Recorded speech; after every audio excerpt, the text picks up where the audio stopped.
Hey, girl. How you doing? I'm doing good. What do we say? The stars always align, right? Yeah. What do you think this sculpture's going to do for people when they see it? The feeling that, that there's people out there that understand. Yeah, they're not alone. They're not alone. Yep. I hope I was able to give them that. Oh, I have no doubt you did. No doubt at all. You talked me into doing this, so... I think you've kind of come and gone a few times off that track. Like, do I really want to do this? Yes, I have. You must have had some reason you needed to stick around, so I'm glad you did. I am 100% in. You did a good job. So did you. You keep up the good work, sweetie. All right, talk to you later. Yep, see you. See you, bye. Bye. I don't know if it's okay to share this, but I made him promise that he wouldn't hurt himself, so that when this guy moves around, that he will be a man people can turn to. And he said he had to think about it. And he called me back a couple days later, and he said he'd thought about it. And he said he was willing to step forward and to be that man.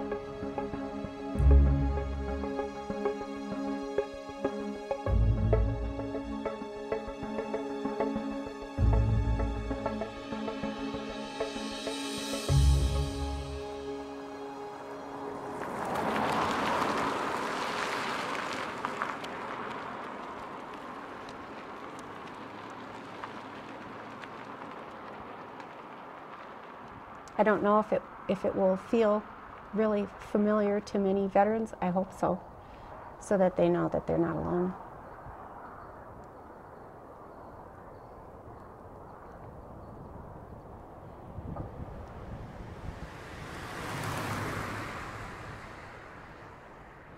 I'm hoping that this will sort of be a bridge to that place, because people don't know what to say. In between initial thought and spoken word, the artist discovers her muse, her voice. And that's where art comes in, is that it fills in places where words just don't live. Anita Miller's voice suggests a hint of humanity. Oh my gosh, my knees are not happy. Served with a hefty dose of humility. You know, I'm a painter. I'm familiar with paint, so sculpture is kind of new for me. The Colorado transplant, one-time Ohioan and hypnotherapist by trade, has never done this. A sculpture this big, this bold. Oh, it just moves right down into the pec. More trial by whim than trial by error. And then I wanted to see her hands. Let's see this one. He is a stand-in, a model, lending so much more than a hand to a project. Super helpful to see. Mm-hmm. And the hands are such a big part of these veterans' stories because of the pain they experience. That's so sad. Yeah, I know. A project that wound its way into Anita's mind shortly after she spoke by phone to a veteran she knew simply as Brian. This is the guy. Yeah. So let's see. I have his hands. Brian. This is his vision, an image in his mind of what war can on occasion do to others, of what war almost certainly did to him. This image is an image that he shared with me, that he wanted people to understand a little bit about what it feels like. What it feels like. She sensed it from the first moment of their first conversation. The day I called him, he said, was the day he was going to end it.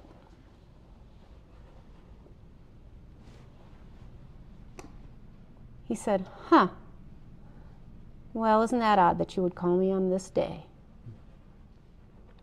I said, why? What's this day? He goes, it was going to be over today. And thus, the promise. Promise me, Brian, she said, you'll stay with us, and I'll promise to complete your vision. This vision. Coming back from a mission and seeing his friend looking at the dog tags of his brothers that were just lost that day. Not all veterans suffer from PTSD. Few will ever consider suicide. But last year, the Veterans Administration concluded in its most exhaustive study to date that every day, on average, 20 veterans decide to end their own lives. Brian was really suffering a lot. He suffers all the time with a lot of pain as a result of his service. Miller, a mother, began this project knowing it would take years to complete. Every detail would matter, every one, for Brian and for the countless others. And I think about the longing, the really incredible longing that a mother has for their child after they've passed.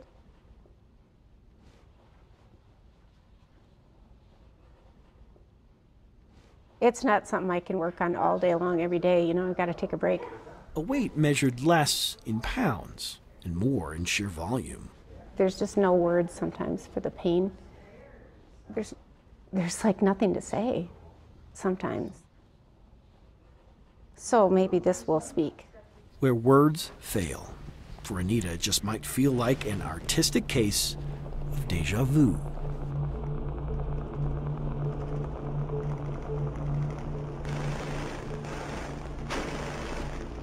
Long before Boulder, and more than a decade ago, these were the faces Anita couldn't ignore. But we were the most heavily engaged unit in the Iraq War at that time. We were there for 8 months. Lima Company, 3rd Battalion, 25th Marines, all from Ohio. In 2005, the unit, once known as Lucky Lima, lost 23. This guy right here on the right, was leaning right next to me, shoulder to shoulder. Mike Straley, and it threw both of us right out of the roof. Served alongside them in Iraq. I was very lucky. So, odd to think, he says, when he's here, he's still serving. I mean, these are my guys. What better job could I have? If roles were reversed, they would do the same for me. 1, 2, 3 Christophers. Nicholas, Michael, Aaron. Lima was a unit hit as hard as any in the war. Yeah. The vision for this hit Anita one sleepless night. That's when I lived in Ohio. Not long after Columbus, Ohio learned of the extent of its loss. You know, in the vision that I saw it with the boots and a candle. Oh, you did with that, yeah. It was a year in preparation and about a year and a half of painting. She contacted their families, asked questions. Tell me about your son, his hopes and fears and dreams. Then I would get wedding pictures and baby pictures, and they would sit with me for hours. The families, they started coming one by one, and the more they came, they began to feel their son's presence there in the studio. It wasn't my energy that was leading it, and I still feel that. Unveiled in the Ohio State House Rotunda in 2008, the exhibit has toured the country ever since. The company had 1st, 2nd, 3rd, and weapons platoons, so we had 4. Mike Straley joined. I was 1st. As its director. 1st platoon, 1st squad. Is there any one guy that stands out to you? Anita giving me an opportunity to further serve with my guys is something that I'll never be able to thank her for, in words or otherwise. From getting to know her, she was basically called to do this. Called to do this. Mike says in each life-sized painting, he sees things Anita never could have known. And that's exactly how she painted him smoking. Take Staff Sergeant Anthony Goodwin. She didn't have any pictures of him smoking at all. And he was a constant smoker. Yet in here, their eyes seem to say the most. I mean, just being around this and being around the guys has been very healing for me. The eyes provided the most obvious of names. The eyes of freedom. I think you can almost feel your heart beginning to expand when you're in here, can't you? An exhibit that one day welcomed a reluctant visitor named Brian when it and its staff toured a rural part of Minnesota. He was, as he says, at the very bottom. So when he came in, they recognized his tremendous pain. He shared with them that many of the guys that he had served with had committed suicide. And he was in a very bad place himself.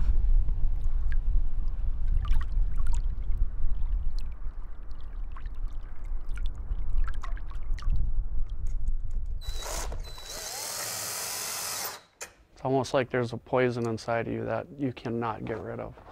And you don't see anything going on around you.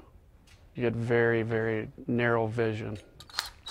I didn't see the change in myself. Everybody else did.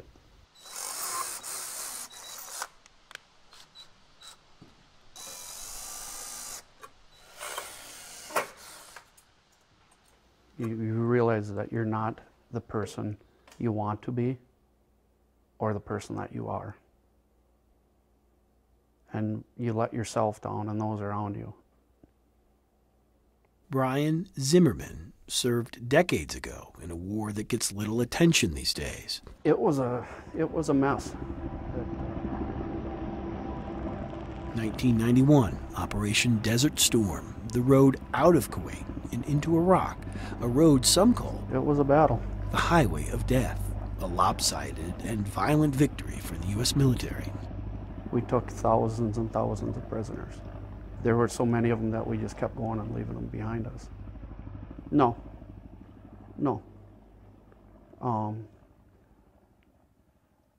Nothing really kicked in for a long time. And I think that's the way it is with a lot of guys.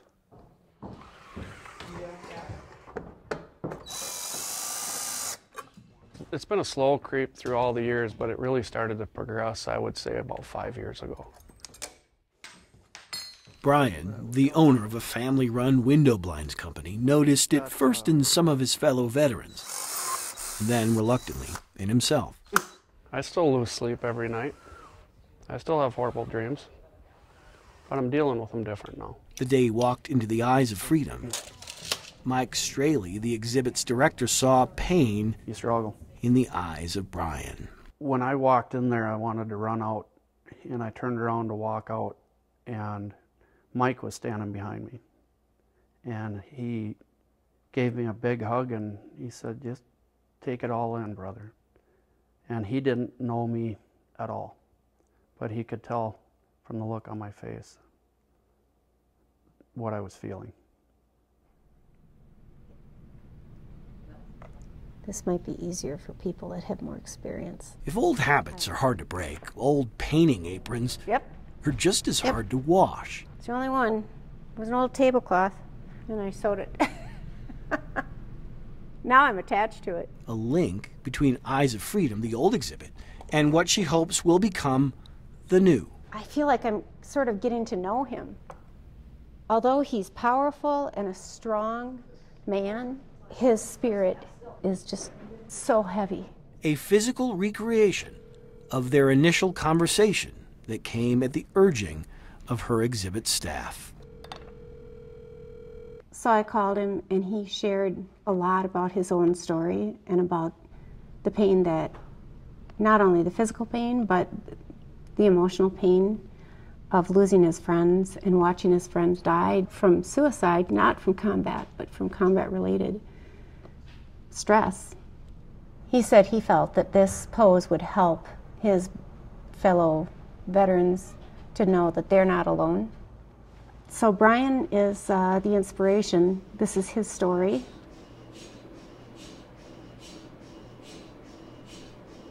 I feel 20 years, 30 years older than I am. My joints hurt all the time. Get muscle spasms a lot.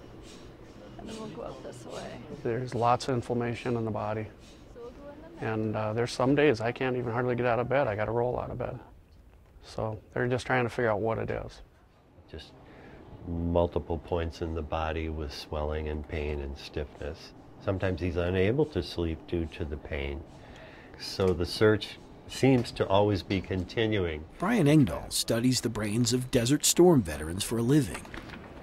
A war far too many assumed carried with it no lasting impact. They said, that war was short, we won, what's your problem? As one of the country's leading researchers into Gulf War illness, he says Brian and thousands of others who served in 1991 still suffer from mysterious pain and swelling. There was a sharp and clear change in their ability to sleep, to think, to be free from pain. Okay, we are ready for the next one. While much of Gulf War illness remains medically unexplained, according to the Veterans Administration, Engdahl knows it exists because he sees it in their brain scans.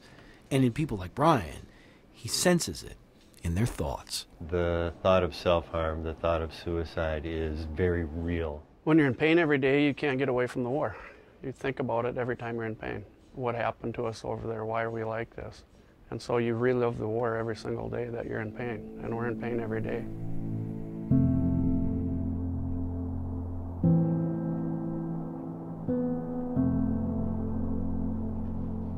My role is to make visible the invisible. Yeah, I don't have any illusion about fixing anything, because that's for people that really know what they're doing. You know?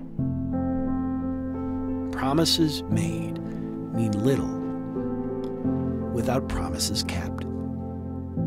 Even if there's this slight hope that you think you're going to be able to help somebody, you can't really walk away with good conscience. It just will keep nagging at you. I'm going to work on your back some more. And maybe that was it. Maybe just there was this enough of a hope that said, oh, maybe I really could make a difference.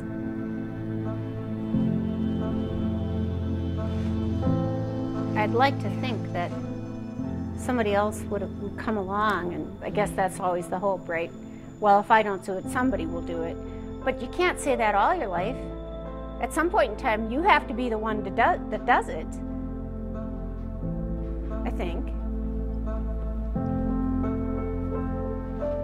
Anita's amazing. Her art heals. There's no two ways about it.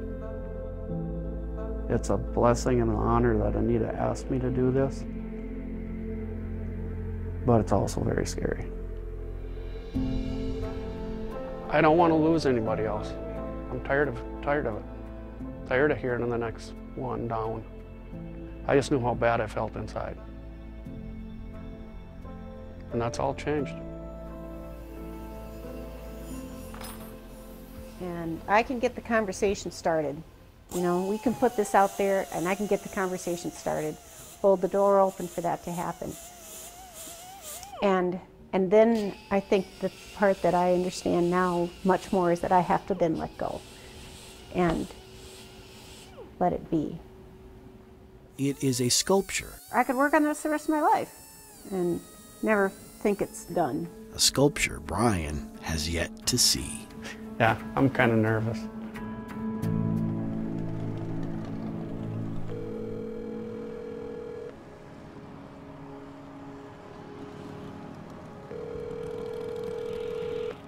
Do we have a plan yet where we're going to unveil this? It reaches out to everybody. Oh, heck yeah. Should work out good. You did a good job. So did you. Way better than me. Your service isn't done yet, clearly.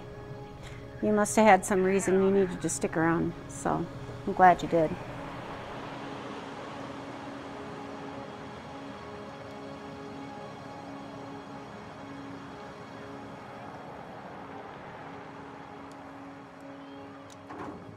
Do you still debate that, or are you done debating that question? I am 100% in. Yeah. Yeah. Brian Zimmerman deliberately chose to wait until this day. The more people we can help, the better off. And I know that. Lewiston made sense, as it too had recently struggled with veteran suicide.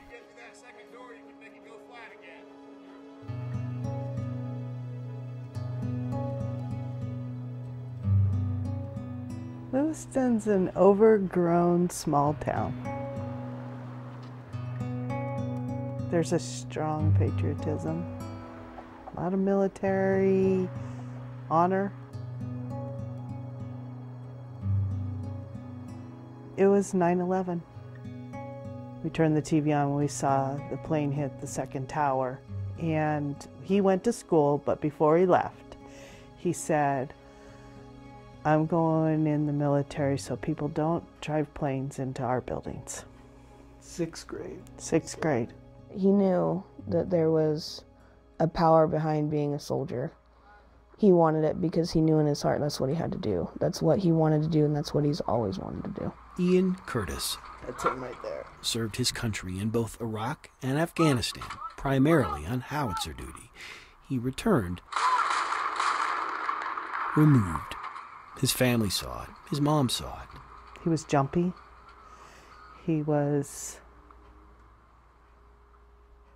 self-medicating with alcohol. Mentally and physically, it was very challenging for him. His wife and mother to his young son saw it as well. Yeah, he was a lot different when he came home. His obituary was blunt, direct.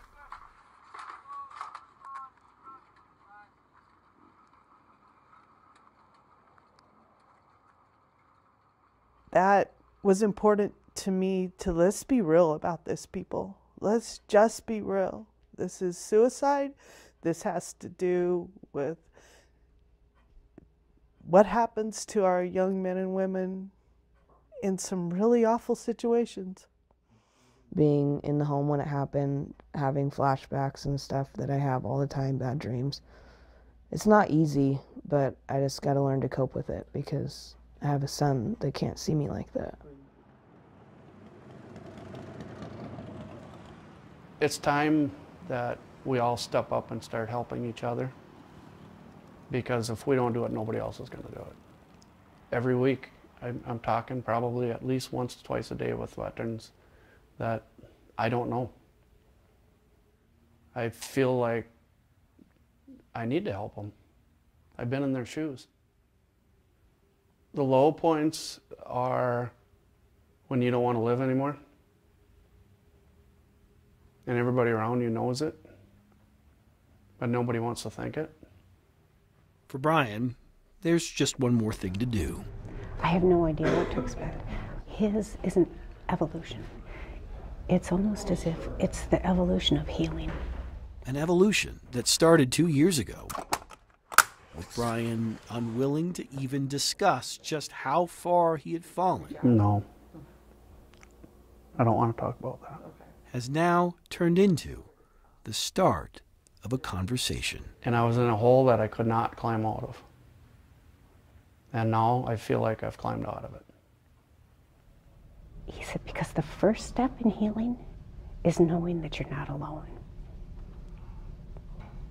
And he said, I guarantee you that everyone that sees this is going to understand that they're not alone, and that other people feel the same way, and they don't have to do it alone. I did this for some very, very close guys that I served overseas with, and to help people not do what they did. And it's going to be their faces I see.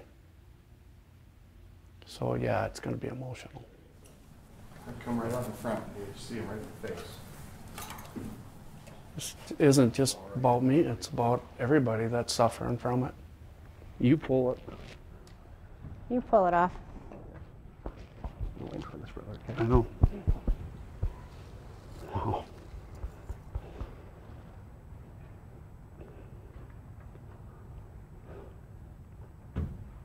You hit it. Better than I thought you could. Really? Yeah. I love it. Good. I really do. I gotta show you something. This is the first one of us out of my unit that killed themselves. Is that your friend? It's one of the best friends of my life. It looks like him. Yep.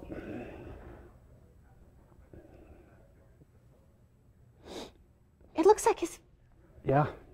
It looks like his face. I know. You never showed me that. No, I had a buddy send it to me last week. No way. Yep. Oh my gosh. It's his nose? Yeah. It's his forehead? Wife and 2 kids. Oh my gosh. Oh jeez.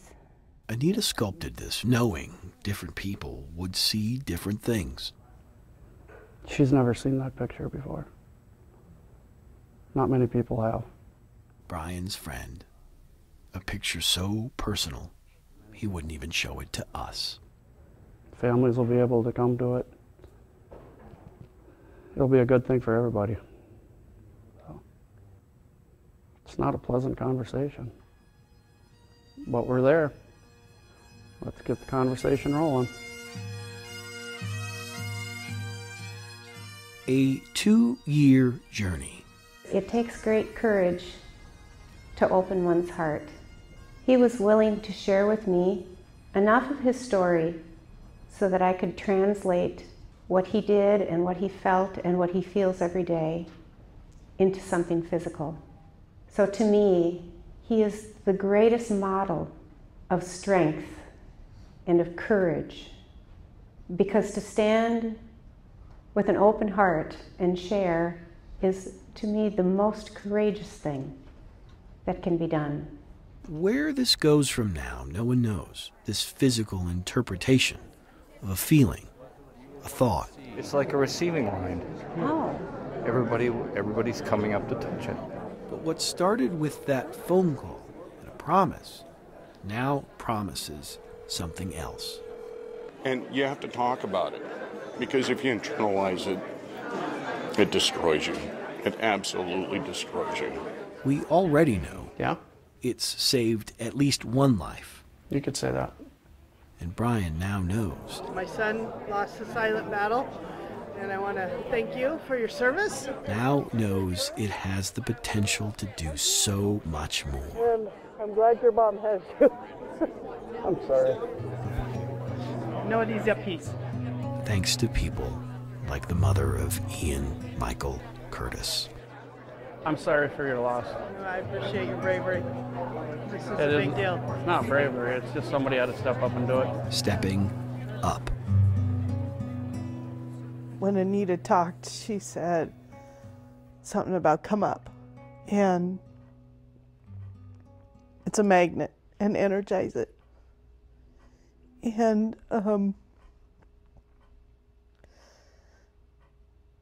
I embraced it for my son. And I wanted to have that love matter, you know. In the space between thought and word, some will find a voice. Because if I can save one more family from having to deal with what I had to deal with, or the family dealing with what they had to deal with, it's very important to me that that happens. Love you.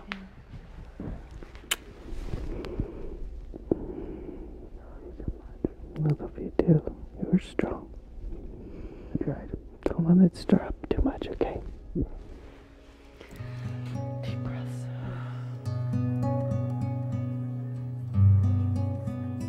I'm hoping that people will feel that this brings to life their own story.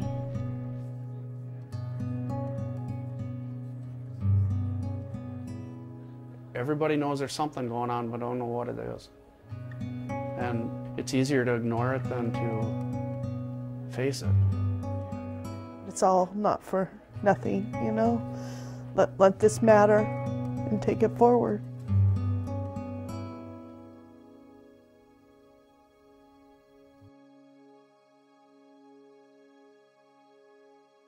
Let this matter. Let this matter. Take it forward. So that it's not for nothing. If you know someone, or if you are that someone who needs help, don't wait. Don't wait. 20 a day is far too many. Let's change the number today. Call 1-800-273-8255. And press 1 to talk to someone. Send a text message to 838-255 to connect with a VA responder. Or go to this website, mentalhealth.va.gov. You matter. You matter. You matter. Your voice matters. So let this matter.